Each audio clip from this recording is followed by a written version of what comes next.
for the last 8 years, I've been spending a lot of time coaching. And so I coach other entrepreneurs, and kind of the specialty behind our coaching is that we help them achieve better results at home and at work. We're helping them with their businesses and as entrepreneurs, but we're also helping them as entrepreneurs that have families that want to grow equally in all areas. My friend, your role as a father is critical. You are so important. 3 nuggets that hit me from my conversation with my friend George Dadas today are: 1, create a trusting relationship with your kiddos. 2, how to cultivate a tight-knit family.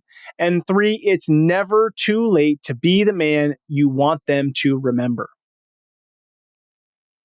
Welcome to Fatherhood Field Notes podcast, where I interview incredible fathers gaining wisdom from their stories for you and I to grow in our fatherhood craft. I'm your guide, Ned Shout, father to 5 kiddos, currently ages 11 to 18, and husband to my rad wife, Sarah, working on our 20th year of marriage. So yeah, my friend, I am in the thick of it. I am in this with you, and I am working daily to rebel against the low expectations for fathers and create a world where fathers know who they are as they show up for their families. You and I have the greatest opportunity to impact our world through the way we embrace our fatherhood role. This episode is brought to you by the Adventure of Fatherhood, helping men discover their powerful fatherhood role and build their fatherhood skills.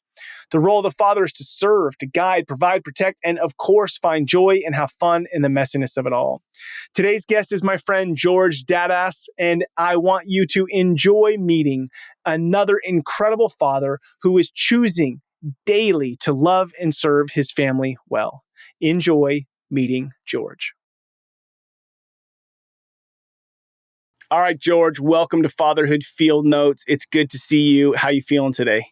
Oh, I'm feeling amazing. Yeah, thank you for having me. Awesome. So you and I happened to share a meal. We kind of were in a room full of maybe 50 men at a Rise Up Kings event several months back. You were an attendee. I was volunteering, and I sat next to you and your brother, and we just started talking about life. It was the end of the event, and you guys were up to some cool stuff. And so I had reached out to see if you guys wanted to talk fatherhood, and your brother was on here a few weeks ago, and now I'm getting to talk to you. Let me start by asking this question. How old do you find yourself today? Ooh, that's kind of a loaded question, right? Well, my driver's license would say I'm 48. I feel more like 30. I don't know.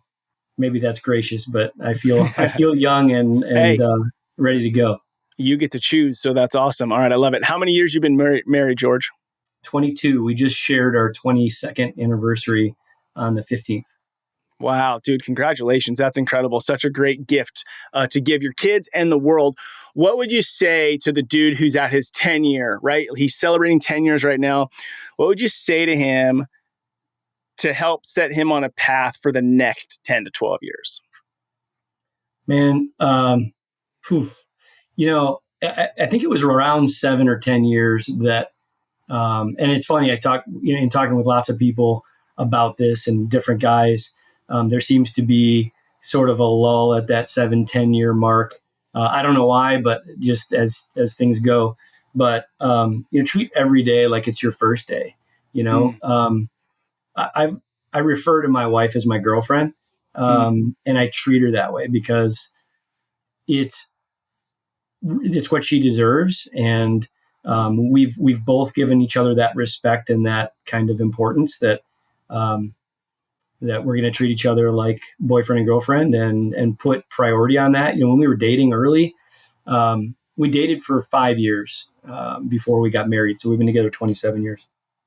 But and early on, you make your spouse your priority, your number one priority. You move everything aside, you change schedules, you reorganize, things so that you can spend time with that person. You're cultivating this relationship, and I think at some point your life gets busy and it gets becomes easy. We have every excuse to maybe not do that as much, but much wiser men before me, kind of came up with simple things for me to do, like ABC, right? Always be courting. Just always be courting your spouse. Earn the opportunity to be in her favor. Hmm. What does Biblical it look like wisdom. to court? What does it look like to court your wife? What's the practical things? Like if you look at the last month, how have you courted your wife? Yeah, it's always the little things, like if it's going to cost a lot of money or if it's going to create some big to do, it's probably not courting. Courting is Mm, like all the little things, like leaving mm. notes or knowing what time that they have to do something. So kind of getting ahead of it, like how can I get ahead of it for you and just make your day a little bit better, a little bit brighter? How can I be there for you in the moments that you're having without looking for anything in return? Just really cherishing her, like biblical wisdom. Cherish your wife. Treat her better than yourself. So how can I do that? I think if I'm kind of following those really simple steps, then it's the path reveals itself. I love the word cherish. And then a word that stuck out to me recently is delight. Mm, Um, like delight in your children or delight in your spouse. And so I like those two words, cherish and delight, and if we pause and ask ourselves, am I delighting or cherishing my wife?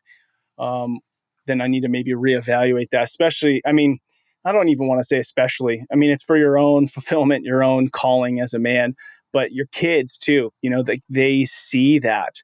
Um, they see that. I remember this was a couple months ago, but I was dancing with my wife in the kitchen. She's making dinner and music's on, so I start dancing with her, and nobody was around. But then as I like turned, my 14-year-old daughter was standing like through the doorway, and the look on her eyes, it's like I can't even really explain other than like stability, safety.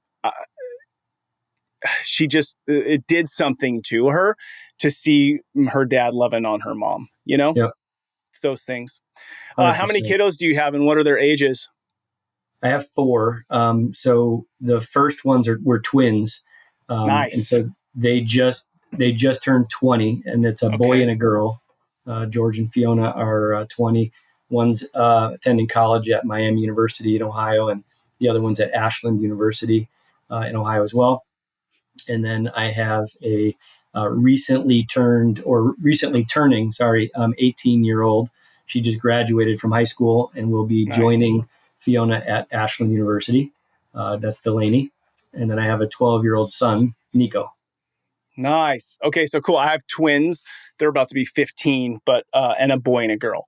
So Nice. fun. But they are number 3 and 4. So Oh, yeah, so we just had our first graduate. So we're kind of stepping into this new world of a kid going off to college. You have had a couple. They're going into their junior or senior year, or junior or sophomore year? they're going into their junior year. Okay, so they've been out. So what's some advice you'd give me and or other dads who, since you're a couple years ahead on the whole graduation, the transition of like all kids aren't under your roof now, right? Or they're not living at home, I'm assuming. Correct. Okay, yeah. So talk to me. I mean, that is like I have been sad about this for about 6 months. Yeah. Um, we're really tight as a Yeah. family. So I guess to paint a picture, I think there's probably some families that maybe it's not as big of a deal, and it seems natural. I think there's two sides to this. If I lament about it, I can be pretty sad, and that Hmm. happens regularly because I Yeah. think Yeah. about not having them here, spending time with me all the time. Um, and then on the other side, they're doing such a good job at their new roles and blossoming into young adults. I mean, they are young adults, but being on their own and that it's a proud, exciting moment to see them adulting, if you will, Hmm. in a new way. And so, yeah, so it's kind of both. It's like two, I don't know. And plus, I have two that are home still. This fall, I'll have a third go away and we'll have just one left at home. And that's going to definitely feel dramatically different, I think, because we Hmm. had two and two. Um, but yeah, I don't know that there's any way that you can really prepare to. It's like a pruning, Can you really Yeah. Okay. prepare for that pruning? Like you can think about it, you can pray about it, you can do all these things, but ultimately, when the time comes, you just gotta got to do it. Yeah. So you made a comment at the beginning. You said that we're a really tight family. I love that. I would say that's true about my family. Like, we're very independent. We have our own things we like to go do, but it's like weekly, we got to kind of like all just lay around the living room and talk for a minute and kind of reestablish some connection. What would you say, especially thinking about maybe the guy who has like elementary school kids now, that if he's thinking about, okay, I want to be stepping into middle school and high school the next, 8 years, how would he be able to say as a 48-year-old man with kids moving out of the house, oh, we're a tight family? What are a couple things you'd say for him to lean into so that he could make that statement? Um, really appreciating the opportunity that is all the little time nuggets. Mm-hmm. So the stuff that you maybe or we can all take for granted, or we can overlook all the little things. And so it's just being present in all the little moments that are the connector moments between things. Like, we all have Yes, I love things, that. Yeah. but it's like, what are all the connecting moments, and being just present, to experience life with them, as opposed to like always be looking in on them or overseeing them. The more um, I got it, let's say, wrong at times, and was trying to be the overseer, I realized, my wife and I realized that the more we could just pull up alongside them and experience it with them, um, we were able to have more rich moments. So it's all that little thing, and there's no amount of time that we can give them that is too much. Mm. Whatever it is we think we're giving them, it's probably still not enough. Mm. Yeah, man, that's so good.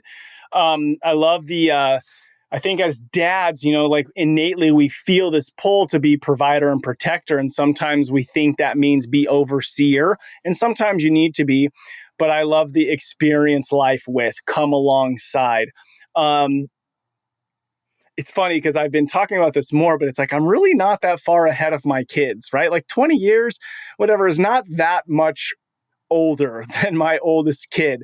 I've experienced some life, but it's not like I've experienced like lifetimes. And so I love the idea. It's like that I don't have to have it all figured out, and we're doing this together. And I've made this comment you probably did with your twins. You're like, yo, I've never been a dad to twins, nor my first set of kids, right? So like I'm navigating this all as we go. So let's do this together. I love that approach. And the middle moments, it's like the drives and the wake ups and the bedtimes and the lunches and the dinners. It's all that middle stuff is like actually doing life together. Where do you guys live? Where do you guys do life? So we're in a suburb in Ohio, Cleveland, Ohio. We're outside of Cleveland in a small suburb called Strongsville. Nice. Now, I Yeah. love and hate this question because most men ask it to size each other up, but I ask it because fatherhood's a level playing field, and it's nice to know, like, it doesn't matter how much you make or what you do. We're all going to have a 16-year-old daughter. We're all going to have a son who, gets his license. We're all going to have these moments. So with that being said, what is it you do to provide value out in the world and feed your family? Sure. So I've had a unique journey, but I would say the bulk of my career, I owned an insurance and financial planning agency, in sort of in our community, and that's grown over the years and afforded me the opportunity to start other businesses. So for the last 8 years, I've been spending a lot of time coaching, and so I Nice. coach other entrepreneurs, and kind of the specialty behind our coaching is that we help them achieve better results at home and at work. So we're helping them with their businesses and as entrepreneurs, but we're also helping them as entrepreneurs that have families and that want to grow equally in all Beautiful. areas. And so the last little key piece to that is that it's all faith based, faith driven, Mm, and so that's sort of what makes us unique. We've got a curriculum and coaching that we do around that. And then I'm also involved as part of our coaching business. I do sales consulting work So I help businesses with sales, and so my brother and good friend of mine started a sauna business a few Mm-hmm. years ago, and so I've been blessed to come up alongside them and provide help from a sales perspective and growing that business, and it's been super fun. Epic. Yeah. I sat in one of your saunas at the Rise of Kings headquarters, breaking it in for the first time. Beautiful. Yeah, super beautiful and fun. Love it. When did you embrace fatherhood? So when I think about a man becoming a father, there's this moment where you hear the words, you're going to be a dad, to like you're watching your wife grow this human, or in your case, humans in your situation. Then you see the babies delivered, which is like, I always call it this like barbaric miracle because it's like super wild. To your kid crawling, to your kid walking. And men seem to embrace fatherhood at different portions along that path. For you, when did it hit you like fatherhood matters so much? I want to lean into this and make the most of it. Oof. Um, Man, without totally dominating the next 20 minutes, because I could go off on a tangent here. I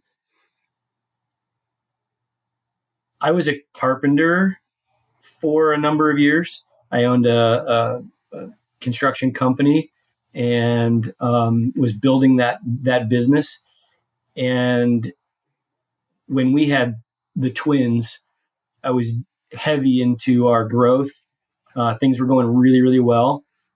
It was requiring every piece of me, 5 a.m. to 9 or 10 p.m., 5, 6 nights a week. I was at the developments where we were building homes on the weekends. I was doing sales. I was doing the project management. I was helping build the homes with my construction crews. So, and I thought that was exactly what I should be doing, is just like getting after it, going 100%, trying to provide for my wife and kids. And throughout that first year of life, we needed to lean on people so much for help because twins are not easy, and Yeah. it's difficult to manage when working. Especially at that point, my wife was a nurse, and so shortly after she went back to work. Anyway, so things were going really good, and money was not an issue, but the time was. And I realized at one point I was doing some tax work and looked at kind of the history of my income, and my happiness did not go in alignment with the dollars. Some of the happiest years I had was when we made the least. Yeah. And I just thought, man, that's messed up. It's not the way it's supposed to be. And incidentally, around that time, it was becoming more difficult in our industry because we're going into that 2008 time frame, and construction was changing, new home building was changing, and it was almost like, without going down a rabbit hole, I feel like the Lord's always challenged me at the right times, and given me some roadblocks, or maybe even taken things away when I needed them taken away so that I could make a change. I don't know that I had the I don't know that I had the gumption to make major change in my life if it wasn't without sometimes it being stripped away. I needed that help at times, um, and at that time things were going really good. And I was really excited about the direction I was heading. So when the building business started changing, it was like an opportunity kind of met with adversity, and um, and so I talked with my wife and I said, "Hey, what would you think if we made some major change? I think I'm going to need to make a career change." And so to go from construction to insurance couldn't be any Yeah. dramatically Yeah. more different. So um, I just knew it was going to be intensely challenging, and I was really scared because I felt like I put a long time into building this thing and building a skill and of the value I brought to the world, that whole sort of thing. Yeah. And I have got these babies at home, and she just looked at me that when we had that conversation, and I was really scared to know what she was going to say. Stupidly, I should have just known, but she just said, "We'll be fine." She's Mm. like, "You're a hard worker. I'm a hard worker, and that's all we need. We'll be fine no matter what we do." And she's like, "I have 100% confidence that it'll all work out." And I was just like, "Man, thank you. I guess all I needed, um, and so that it was at that moment really that I realized I've got an opportunity here, and I can't squander this opportunity with my kids. Yeah. Like these guys are only going to be little one time, and I got one shot, and it's not going to be won by spending all my time at buried in work and trying to earn money so that I can do what you know um, time was the key element. I wanted to be home, somewhat regularly in the evenings for dinner. I wanted to be home on the weekends. I Yeah. knew I was going to want to be there for the special moments that the kids were going to go through, and How how it old was were the just super twins clear. when you made that decision? They were two. Got it. So you were having another one on the way too at the Yep, same time. that's right. Yeah. Yeah. Beautiful. Thank you for sharing. I think it's important for guys to hear um, that it's also possible to make a career change, even at a moment like that. Right. And I think one of the key components of the conversation is regardless of like how is you were connected to God, right? And so you felt as though him being a good dad to you, he's maybe challenging you, roadblock, taking something away, giving you something new, whatever. The reality is you're in this wrestling conversation with him and being a man and a provider, and then being willing to take a risk and a leap. Um, and I could be wrong about this, but it does seem that sometimes men will stick into like a job that like you said, your income was going up, but your happiness or contentment with life or your desire to fulfill, what you wanted out of life, being home for dinner, being there on the weekends, etc., wasn't also a part of it. And the cool thing is, I'm sure the money ended up working out the same, but things tend to work out, and making that leap at that time is hard as a man, right? It's hard to make that decision because so much of our identity is like wrapped up in what we do. But how encouraging to a dude who might be at a crossing the road right now, or crossroads, to go, hey, should you just jump ship and do something else? Like, that's okay. Yeah. Well, and being surrounded by the right people, I Right. think is paramount because thankfully I have good people around me. And at that time, it was a mixed bag. I had like half of the people I was around were, I would say, maybe toxic Mm, to a sense. The typical fear driven, man, you got to stay doing what you're doing. You ought to just move the business into this, do this, do that. Don't leave right. what you got, all this stuff. And then I had other people who, just totally had my back and, were supporting me and saying, yeah, like do it. No matter what, like we got you, we'll help you. They helped me explore what options were going to be the best options. Cause I took a good amount of time exploring different, franchise options, different entrepreneurial endeavors that might have been intriguing at the time. But I was definitely battling that fear factor. Um, Mm-hmm. I chose not to go to college, or actually I kind of dropped out early in, I had signed up, I had an injury that put me in the hospital, and I just never went back and explored carpentry and fell in love with it. So to be at a certain point looking back going, man, I didn't go to college. You could have some pretty self-limiting talk chatter Yeah. going on Yeah. in your brain. And then so I thought, I don't know that I could ever do this or that. I don't know what the world would want of me. So uh, having great people around me and seeking better people. And now I look back and I'm like, holy cow, uh, totally underestimated the positive people in my life. And at that time, my Mm-hmm. faith was there, but it wasn't strong. I wouldn't say Mm-hmm. that I was leaning on my faith at that point. I'd say hindsight has me look back and go, wow, you know, God had my back the whole time, and he was giving me Yeah. what I needed and challenging me in all the right ways.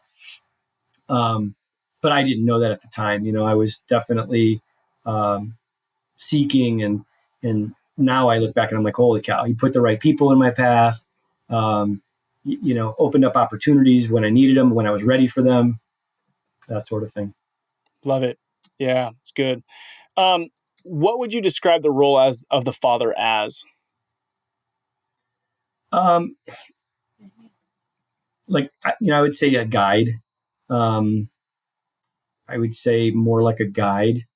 If I had to think of a term outside of father, I mean, father's like, I don't know, a heavy term, but um, Why is father a heavy term? I don't know, because I think it's up to interpretation, and I personally, I think of God. I think of God as my father, and I think of how perfect he is, right? And so I could never Mm, measure up to that.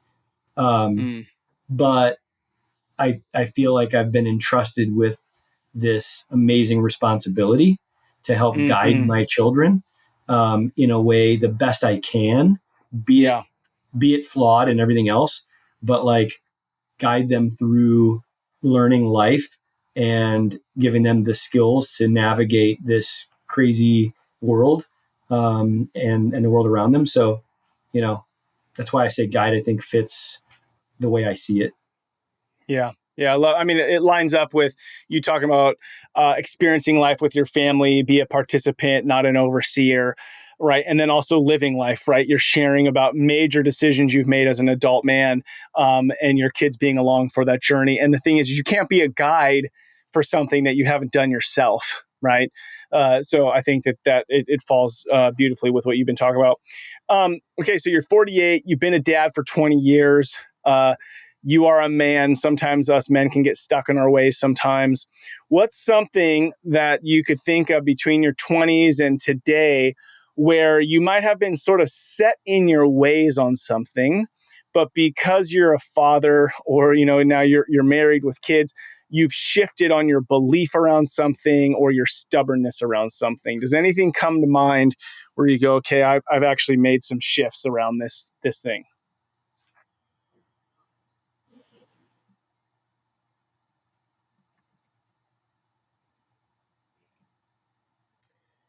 Nothing, it's not very exciting, nothing monumental. Um, I think social, uh, the use these days, obviously, it's not a new thing, but the use of phones, the use of technology, Hmm kids spend a lot of time on their phones.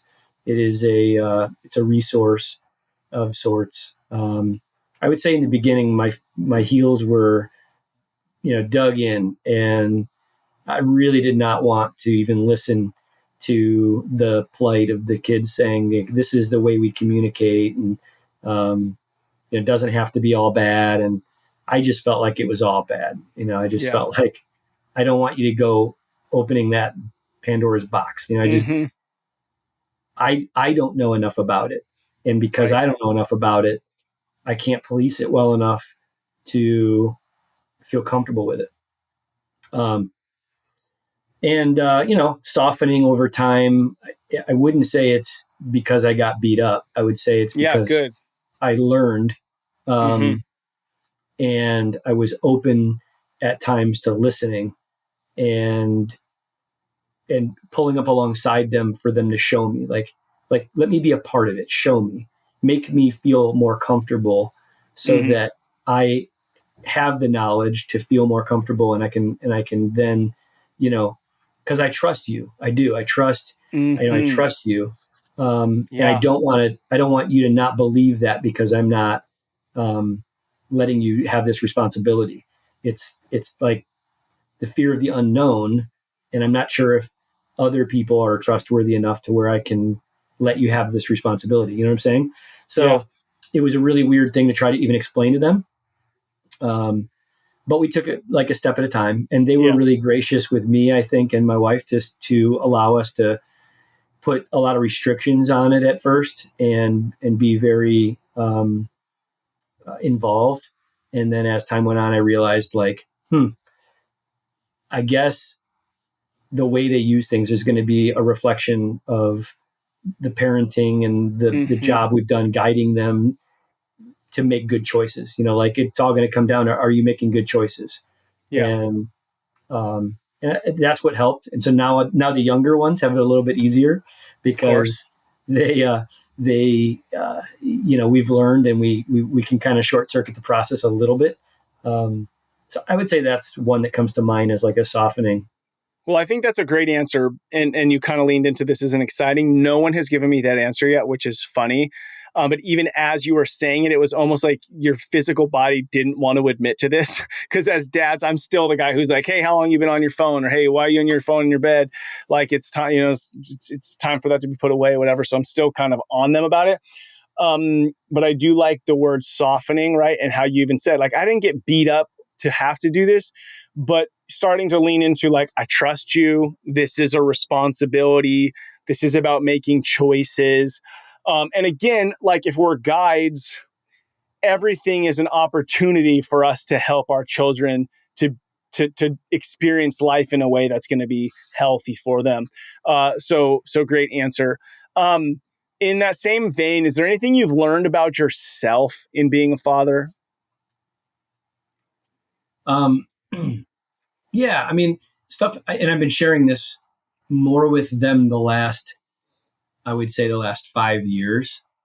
Um, and that's that I need to be more as their guide. I need to be more upfront with the fact that I don't have all the answers, and Mm, that I'm not perfect. Like I'm on a journey too, and yeah, I'm growing just like you are, and I'm learning as you're learning. And the greatest thing that I can leave behind, the number one thing that I would hope to leave behind, if I die tomorrow, it's that I want you to be able to have a relationship with Christ. That yeah.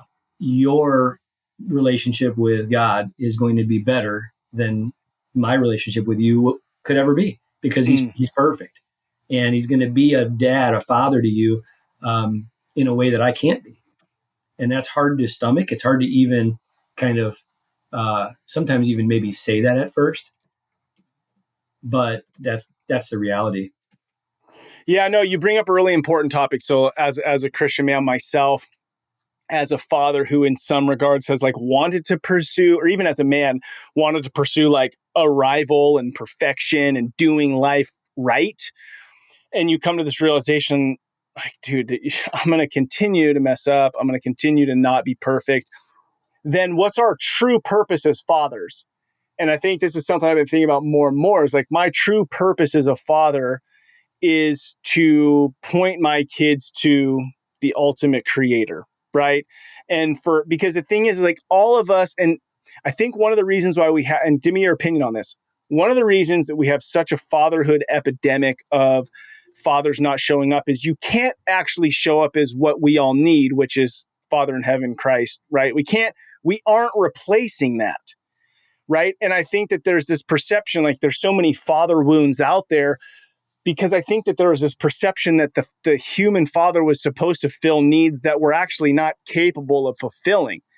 So obviously, dad is important. The dad role is important, but it's not going to fulfill that desire of belonging the same way that knowing who you are as a child of God is going to. So our ultimate role is not to fill that void of needing a father. It's to point them to who that, or where that source comes from. Like, what do you think about that?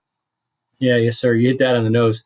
I mean, when I said guide, this is probably a big Yeah. reason why I said that, because I feel like my job is to guide them through life while Mm-hmm. pointing the compass at Christ. Yeah. And as they explore it on their own, see, it's not my job to tell them to have faith, or to tell them to be a Christian, or to tell them to go to church, or make them, say their prayers, or make them, because that's they're not owning it, and then they're not discovering that they have a relationship. It's to show them that I have a relationship that is rewarding, and it's how I Mm, navigate life. It's how I get through tough stuff. It's how, when I feel sad or lonely, or when I feel any of the challenges that they're going to feel too, that I handle it by going to God. I handle it by getting into the scriptures a little bit and Yeah. by reading daily. And so how do I find hope?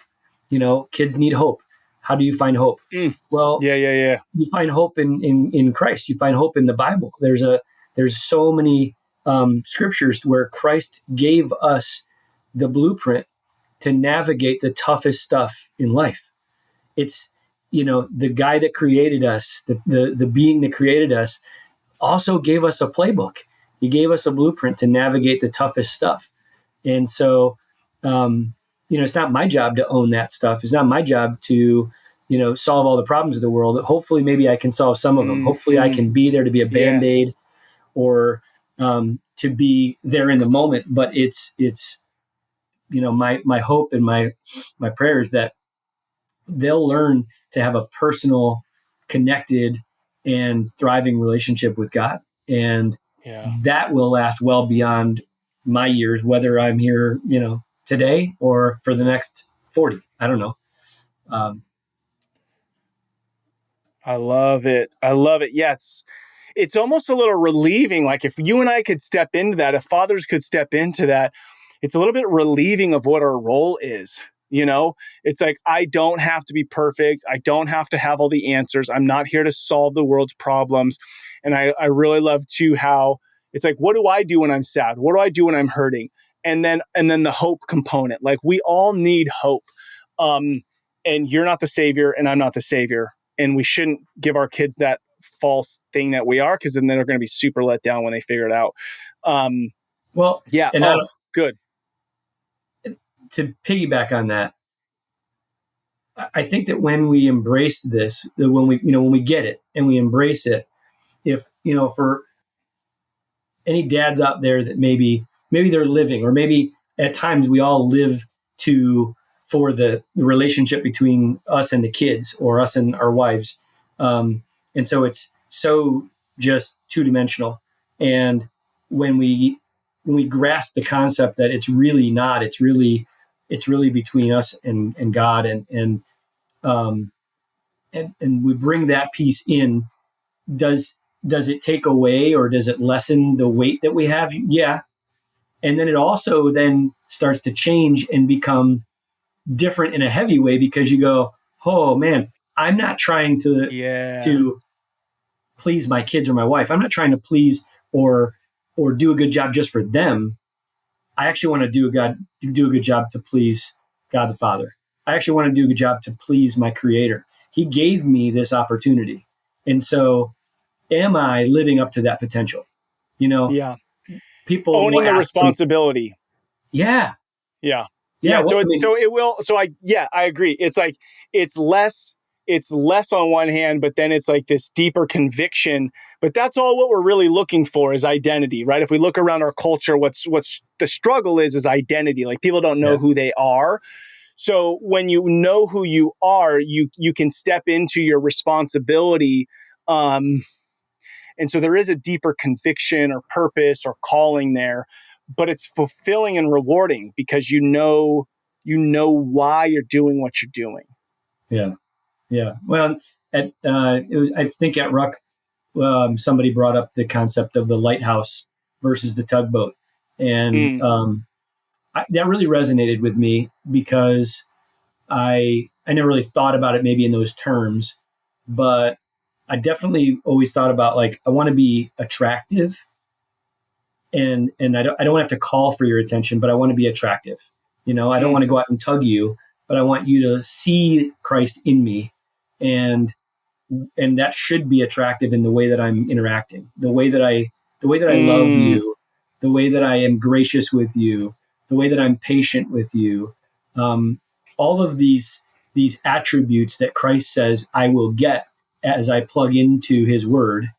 That's the reward, right? Plug into the Word, I get a reward. The reward is I get to have the Holy Spirit, and I get to have, like, these features, these qualities that maybe we don't always have. Like, are mm-hmm. we always patient? Are we kind? Are we loving first and foremost? Are we forgiving? Are we gracious? So, I want that, and I want that Yeah, to come out of me. I want yeah, people around me to say, "Oh man, that guy is he's just fun to be around. He's a great guy, but he's also loving and kind. He's gracious. He's generous. He's hardworking. He's serious, but he's like, like I want that. And then that attracts people, and and I want my kids to see that. I don't want to say I don't care about everyone else, but like we're talking about fatherhood here. Yep. I want my kids to be attracted to the character that I have, Yep. and for them to be curious about, well, where does that come from? Well, man, the roots of this character are deeply embedded into Christ Yeah. and into the Bible. That's just who I am. So good. So good. Let me ask this. How is your relationship with your dad? And there's going to be 2 questions from this. Yeah. I have a great relationship with my dad. He's awesome dude. He's been a great role model, and I would say definitely one of my best friends. Like my Oh, dad that's and my cool. brother are my best friends. Mm, And now that I have boys and girls, I would say my boys are reaching best friend status too, because they can't be friends when they're still your kids to a sense, right? Like they can, right. but anyway, it's different. But anyway, yeah, my relationship with my dad is awesome, and he's been very forthcoming about his journey as a father and as an entrepreneur and leader, and so seeing him go through that evolution and change has been amazing. So two questions to that. One is, what's something that your dad did while you were growing up that you really appreciated? When he was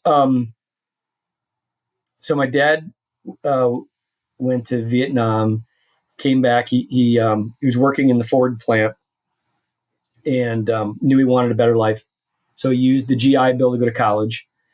I was born, and uh, he was getting his master's while working, so he was gone all day. He would arrive home late at night, 9 p.m., sometimes later. Um, he always made time to come see me and spend time with me. Mm, At that point, for a while, I was the only child, but he'd come up to my bedroom and he'd sit on the edge of the bed and spend 5-10 minutes with me. mm, Um, and so probably for I'd say the first even 10 years of my life, while he was really really busy trying to make things work, trying to create a different life for us. Um, I mostly saw him Monday through Friday, only in the evening for about 10 to 20 minutes wow. before bed. And there's 2 things that he always did. He always came in and he would tuck me in at night, which was just coming in, saying goodnight. We would say a prayer together at some nights. Um, and it could just be our Father, because his faith journey was just beginning. Mm-hmm. But funny thing is, I always had all this stuff I wanted to talk to my dad about, and he'd come in real tired from his day, and he'd lay down next to me, and we would be laying there, and I'd start talking, and he'd fall asleep, Mm, and so I just would fall asleep. And at some point in time, my mom would come get him, or he'd wake up and go to his bed. But it was kind of like the going joke that I would talk until he would fall asleep, and I always appreciated that he made me a priority, mm. even when we didn't have a lot of time per se. Um, and then growing up, he always would coach our team. So like he would coach baseball or soccer, whatever it was. He would always try to make time to coach our little league and youth teams. And my brother and I got to spend a lot of time with him through that process. Man. So I really want dads to hear this. So first off, when I asked you about your relationship with your dad, you said he's your best friend. And then you led into a story where for the first 10 years of your life, it felt as though your dad may have spent 10 minutes a day with you. And I want to point out, like, he was intentional with what he had. And so I want dads to hear, like, don't feel like a crappy dad. I hear a lot of dads just feel crappy, and it's heightened, right? Because now we have Instagram. So it's like, if you only have, or Facebook, whatever, you only have a few minutes with your kids, you might be seeing somebody else's life where they're spending different amounts of time doing different things with their kids. But that's just like, a lot of that's noise, and it's like real but not real for you. So do what you can with what you have. And George is 48, saying his dad's his best friend now, right? So it's like the investment mattered. So now you can skip this question if you want, but is there anything you wish your dad would have done differently when you think about elementary, middle, or high school?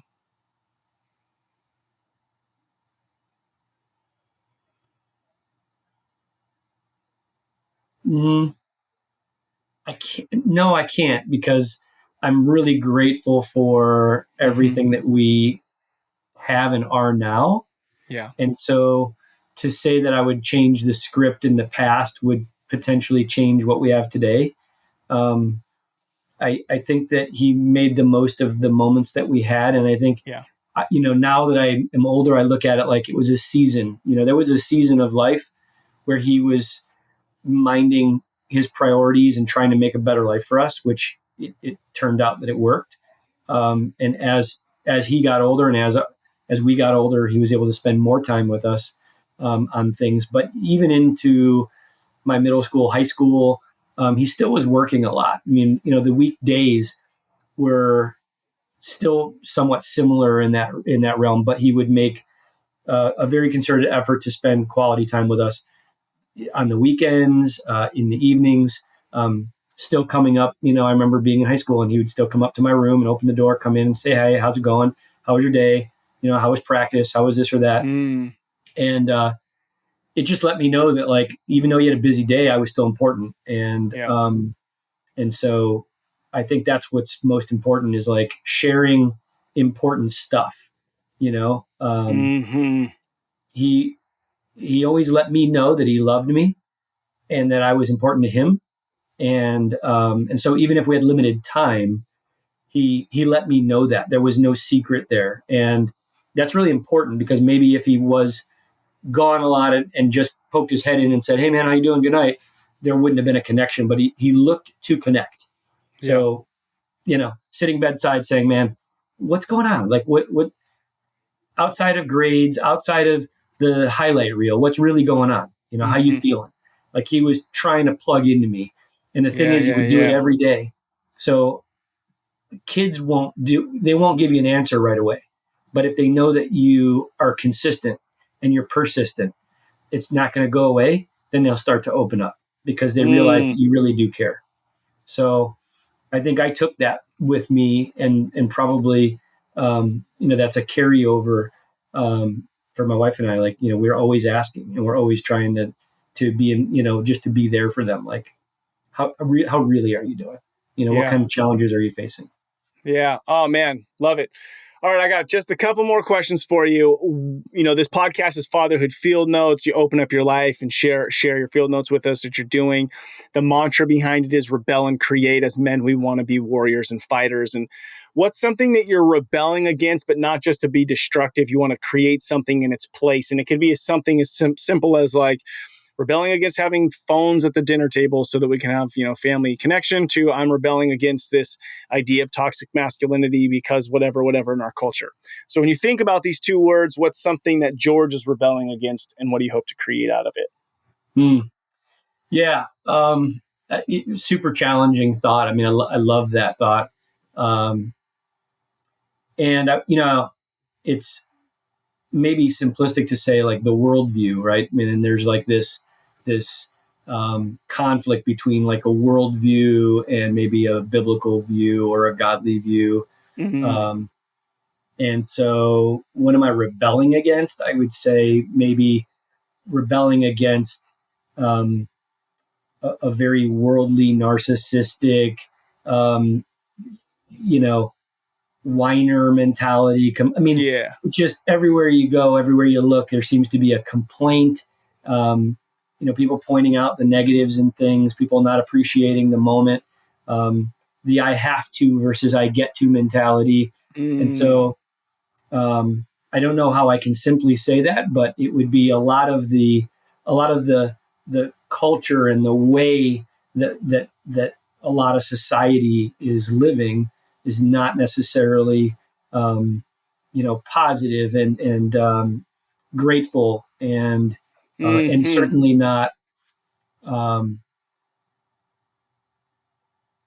biblical or faith based.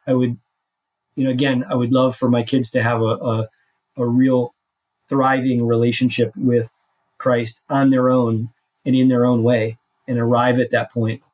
That is my goal. And I would say primary goal, but it's also a goal that I have with friends and with colleagues and with people I coach and consult with, because everything in life becomes easier and better and more fulfilling when you discover that relationship on your own. When you give it over and you say, I can't do this on my own. I've tried it my way. Mm-hmm. I want to give it over. I want forgiveness, and I want grace, and I want help, and I want to know what it is God has in store for me. It's so easy, and it's a gift that we've been given. Yeah, yeah, oh yeah, perfect. So the way you ended it, it's a gift we've been given, and so as I heard everything you said, to narrow it down and like re-say it is to live a grateful life versus an entitled life. And you said it right, like to have gratitude. And when you realize that life is a gift, today's a gift, the fact that I'm standing on my own two legs right now is a gift, then I can live in a state of gratitude versus a state of entitlement, which is like you said before, the I have to versus I get to. And it's a strange shift we've made in our culture to, it's like we're too wealthy, we're too comfortable that we live in this entitled state, which is unfortunate because we have so much opportunity to be a blessing to the world with all that we have. So I love it. Love it. All right. I was going to skip this question, but I have a couple minutes and I want to just see what you have to say because this is on the horizon for you. I mean, maybe 5-10 years out, but it's still on the horizon. So what type of grandfather do you want to be? um,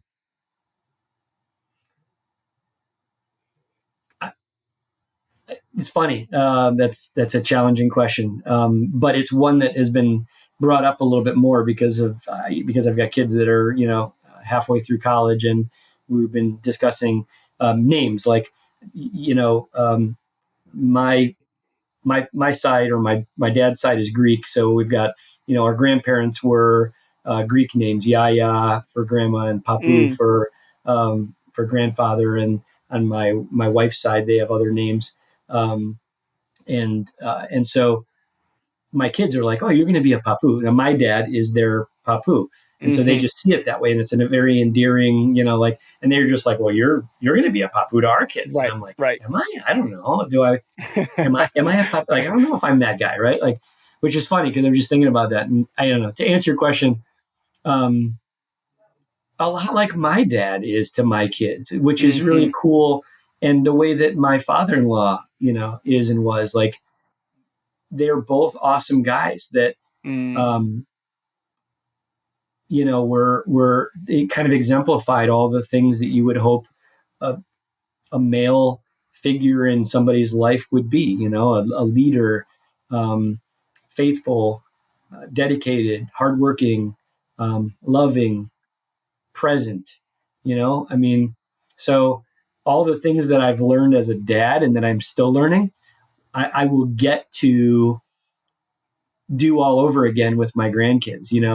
Obviously different because they're not my children, but they really are, like, in a small way, my children, because I'll yeah, have that. yeah, I'll get to have a relationship with them. yeah. So Love yeah. it. Yeah, I just want men to start thinking about that, is this idea of like, am I looking at 65 as I'm going to golf and do nothing? And that's fine if you want to golf, but are you going to use this new sense of wisdom, freedom? Hopefully you've set yourself up with a healthy body, a healthy bank account so that you can be at games, so that you can be rolling on the floor playing, so that you can be teaching and being a guide at this whole other level. Like you're not a parent in the way that, your kid is a parent to your grandkid or your grandkid, but you get to be a guide in a different way. And if more fathers realize like this isn't just about my kid living with me till they're 18, but I'm also going to get to be a grandfather one day. And like you got 4 kids, I got 5 kids. I might have 15 to 20 grandkids. You might have 10, 12, 15 grandkids. Like, dang, that's super Yeah, cool to think about the impact we can have. yeah, it's pretty awesome. I Yeah. will give some kind of more props to my dad here real quick. So he's 72, and he is in phenomenal shape. Love it. Um, Yeah. Years ago, he grasped onto this concept that I need to be healthy for my grandkids. I Mm-hmm. want to play with them. I don't want to be, overweight, and Yeah. I don't want to be uncomfortable running around playing. he wants to get on the carpet and roll around with them, and he understands how important that is. And he's in good enough shape where he'll be able to do that with with my kids, and that's pretty amazing. Like Yeah. to be able to, my kids with his Yeah. great Yeah. For grandchildren. his great grandkids. Yeah, Like, his yeah, great he's grandchildren. 72. And if he's in good shape, 85, 90, you know what I mean? Like, you're talking Listen, about he's long, in the healthy life. gym. He's in the gym 5 days a week, and he even joined the same gym I go to, and he does the same programming I do. He is, Nice.